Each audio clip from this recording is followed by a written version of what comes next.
Hello friends! ఈరోజు మనం మాట్లాడుకోబోతున్న cinema 'ఇరుగపత్రు' గురించి.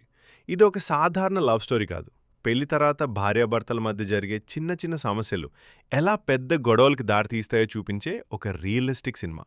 ఈ మూవీకి దర్శకత్వం వహించింది యువరాజ్ ధాయలాన్. ఇందులో విక్రమ్ ప్రభు, శ్రద్ధా శ్రీనాథ్, విదర్త్ ప్రధాన పాత్రల్లో నటించారు. మరి ఈ సినిమా స్టోరీ ఏంటి? ఎలా ఉంది? చూద్దాం. 'ఇరుగపత్రు' సినిమా ప్రధానంగా 3 జంటల జీవితాల చుట్టూ తిరిగే రిలేషన్‌షిప్ డ్రామా. ప్రతి జంట తమ జీవితాల్లో ఎదుర్కొనే సమస్యలు, అర్థం చేసుకోలేకపోవటం వల్ల వచ్చే గొడవలు కథలో చూపిస్తారు. ఒక కౌన్సిలర్ దగ్గరికి వెళ్ళిన తర్వాత వాళ్ళు తమ తప్పులు గ్రహించి ఎలా మారతారు? ప్రేమ అంటే ఏంటి? పెళ్లి జీవితంలో కమ్యూనికేషన్ ఎంత ముఖ్యమో ఈ సినిమాలో చూపించారు.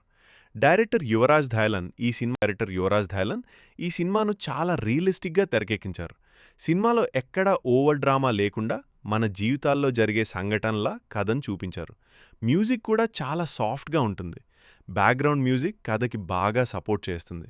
డైలాగ్స్ కూడా చాలా సింపుల్‌గా ఉంటాయి, కానీ మనసుకు తాకేలా ఉంటాయి.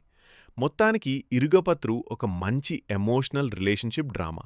పెళ్లి జీవితంలో కమ్యూనికేషన్ ఎంత ముఖ్యమో చెప్పే సినిమా. మంచి కథలు ఇష్టపడే వాళ్లకు ఈ సినిమా ఖచ్చితంగా నచ్చుతుంది.